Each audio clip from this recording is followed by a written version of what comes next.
All right, what's up, everybody? Welcome back for another awesome episode. Today, we're going to talk about meal prep for busy moms. Now, as you can tell, I am not a mom, but I am busy. But besides that, I'm just going to give you all the tips and tricks that I have used with clients that my clients have told me they came up with on their own over the years that have worked really, really well. So, if you're interested in hearing stuff that's based on experience that has been shown to work, then stick around. I got a lot of really good tips for you. Now, before we jump in, make sure to follow or subscribe wherever you're watching or listening so that way you don't miss another episode.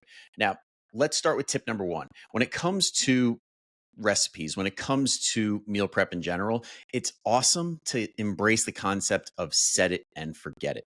So when I say this, I mean things like one sheet recipes that you toss in the oven. You can use the air fryer, the slow cooker, stuff like that just frees you up so much because you just toss it in, let it do its thing, and then it'll just be there ready to go when you're ready to eat it. It's not like you have to tend to it every single second. So if you have kids that you need to keep an eye on, or maybe you take a tip from one of the previous podcasts and you habit stack and do your workout during that time, then you could get a lot done. And by packing all this stuff into this time frame of when things are cooking that you now have the ability to do other things, that's going to free up the rest of your schedule throughout the day.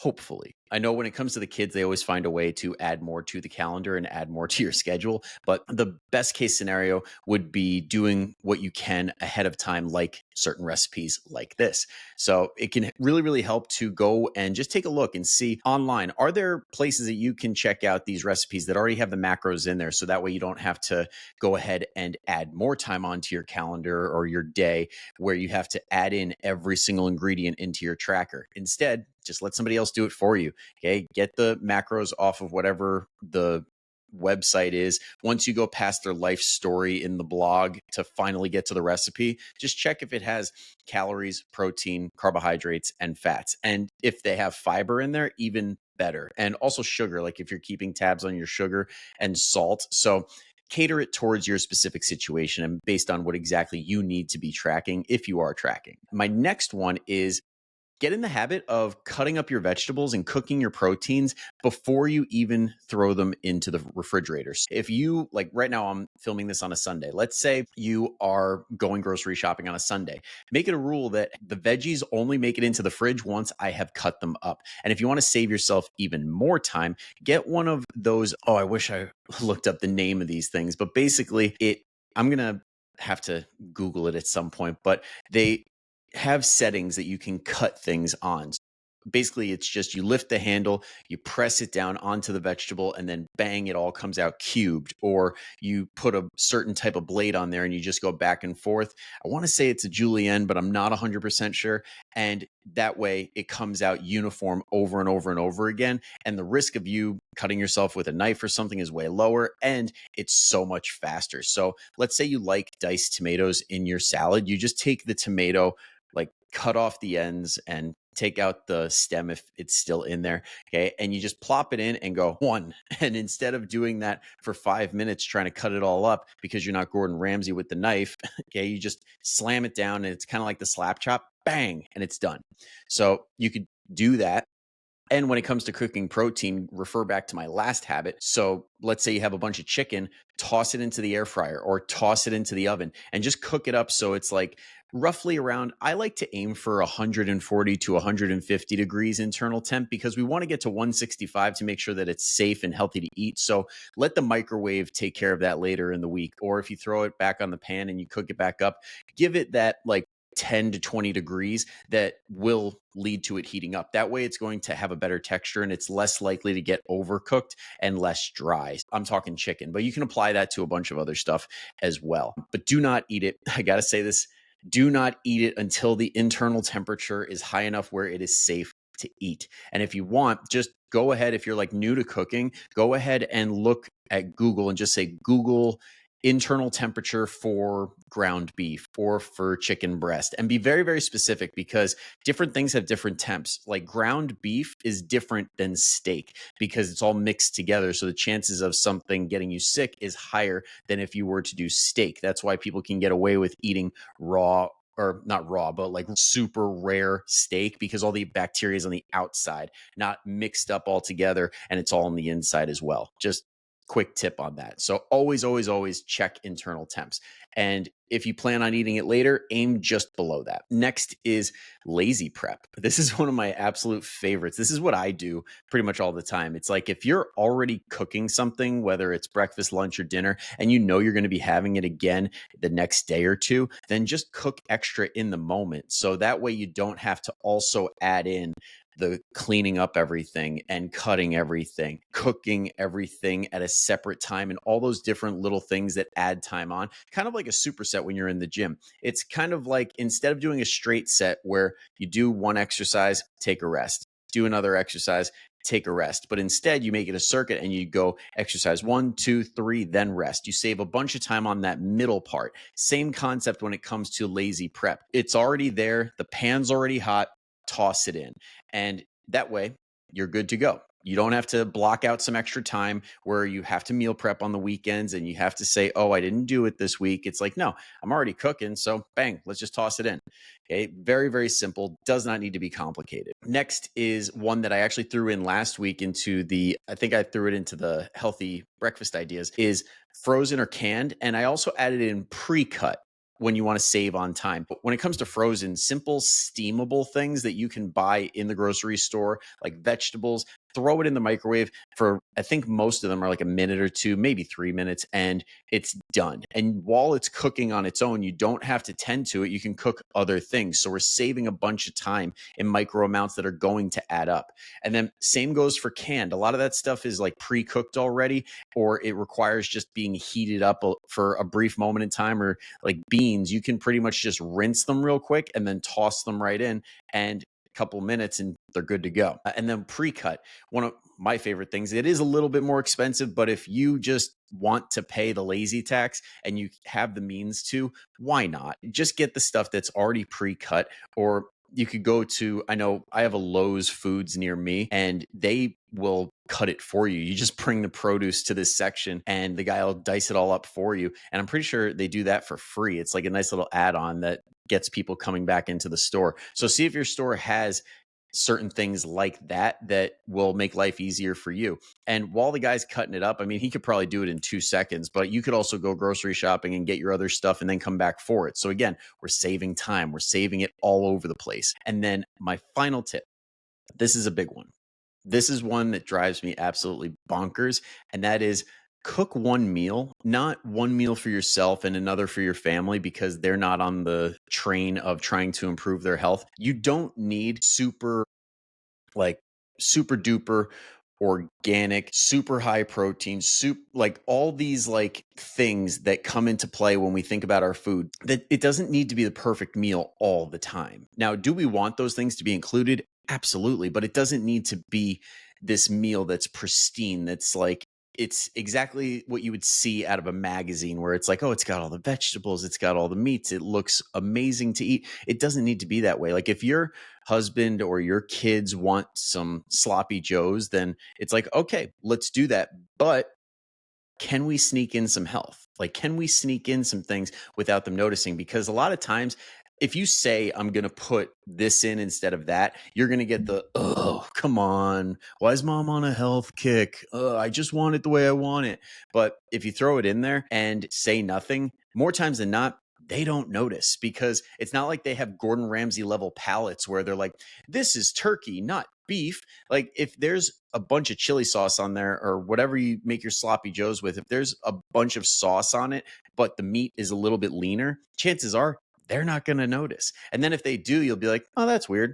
I don't know. I cook it the way I always do. And then they're like, okay. I mean, in a perfect world, but obviously apply it to your own family, apply it to your own situation and give it a try. So I'll give you a couple more examples. So that's an easy one where it's something that has meat in it. Try and go for a leaner cut. So let's say your family loves doing like tacos with 80-20 beef. Try and get 93-7 or try and get turkey that's like 93-7 or 90-10. Honestly, I'd probably go 90-10 just to start and then transition to 93-7 if you want to, because 93-7 can get pretty tough depending on how you cook it. So 90-10 is probably a good transition from 80-20. And that's going to save you a ton of fat and a ton of calories because even though it's like the same weight, you're going to get more protein and less fat. And fat is double the amount of calories of protein. So if it's the exact same weight, but it's leaner, it's going to be less calories overall because you're only getting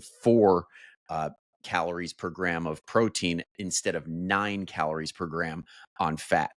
So just a little easy one there. And then another thing too, you could say, okay, listen, if because everybody always wants to order out or they always want these things that they're used to having. One of the best things you could do is say, okay, if we were to DoorDash right now, what does everybody want? And then if they decide on something and you're like, okay, cool, I'm going to cook it at home, then you can make sure that it's a lot healthier because you can bring the amount of fat down because you're not going to use the same amount of oils that these restaurants are used to using. And you're going to use a lot less on things like salt, for example. So you're not going to be bloated beyond belief.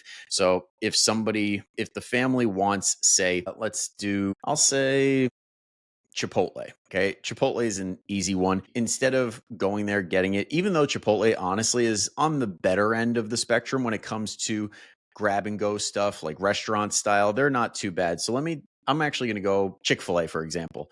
Say they want Chick-fil-A and they want a spicy chicken sandwich and some fries. Cool. What you'll do instead is, okay, that bun that it's going to go on, instead of it being a regular potato bun with zero fiber, it's like, okay, let's use a whole grain bun and have the potato bun ready to go just in case they bitch and moan, because it's not the end of the world if you have two different styles of buns, but try and get them to eat the whole grain.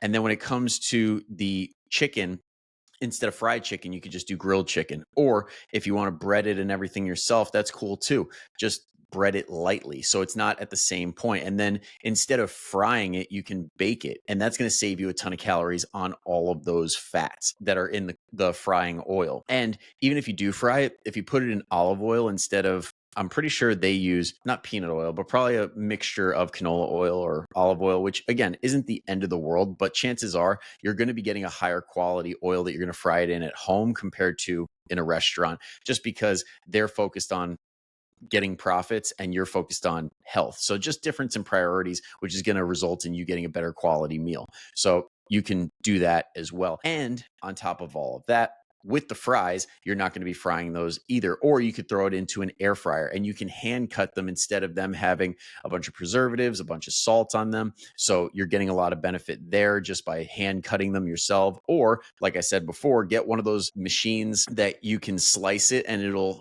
come out the exact same way every time. They even, if you like the ruffly style of French fries, I don't know if they're called ruffle fries. I'm having brain farts all over the place, but they actually make slicers that are in that style. So if you've ever had a Nathan's hot dogs, their style French fries where they have the ridges in them, they make slicers like that that you can get on Amazon for a couple of bucks. So if you want to do that and add a little flair, you absolutely can. Then you do that, you throw it in the oven, throw it in the air fryer, or again, if you do want to fry them, then you could do it in a higher quality oil and you probably won't save as much on calories that way, but the quality will be better of those calories. So that's another way you can do it as well. And another thing I love to do too, because I'm a big fan of Chinese food and Indian food, is bringing that back home as well. Because for example, Indian food, maybe they'll use something like chicken thigh instead of chicken breast. Now, is it going to taste exactly the same? No, but the chicken breast is going to have a lot more protein, a lot less fat. And I could do that at home, get the same spices and get the same textures. And it'll be close enough where it's like, okay, this was delicious and I feel better eating it. And then when it comes to Chinese food, for example, I know some people have their suspicions or their fears of MSG. So you don't even have to throw that in if you don't want to. And there's also a bunch of oils that get thrown in as well that you don't need to. So you can make a pretty good rice. And then when it comes to the chicken side of things, it's not fried or anything. It's not being thrown on this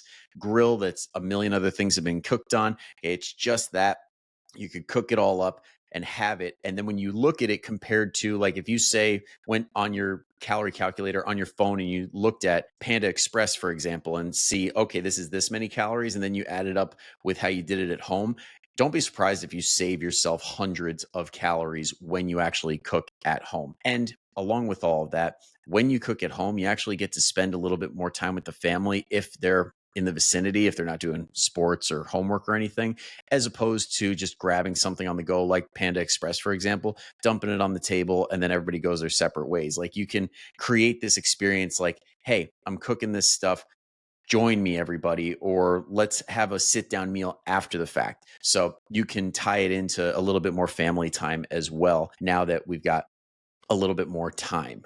All right, so that's pretty much everything I had as far as meal prep for busy moms. So take it, use at least one of these. So just to recap, you could do the set it and forget it with the way that we're cooking. We can make sure that we're cutting the vegetables and cooking the protein right as soon as we get home from the grocery store. You could do lazy prep with dinner or lunch the day before and just cook up a bunch. Get some frozen, canned, and pre-cut options to save on time. And then just make one meal. And if you want it to fit your goals, do your best to healthify it. I'm not a big fan of healthifying foods and making sure everything's high protein or everything's organic and all this crap. But if you can, if you have certain goals where you need to bring the calorie count down, where you need to bring the protein count up, then just cook it at home. And chances are that is going to happen. All right. And if you guys want some really, really good ideas for meals like the ones I just talked about, get your butt in the Fit 40 family. I can think of 2, 3, 4 of the members of the Fit 40 family that are always consistently posting really good stuff and really simple stuff to cook. And they're also busy moms. They have just as much, if not less time than most of you. So if you want to be in an awesome community of people doing exactly what you want to do, get your butt in the Fit 40 family.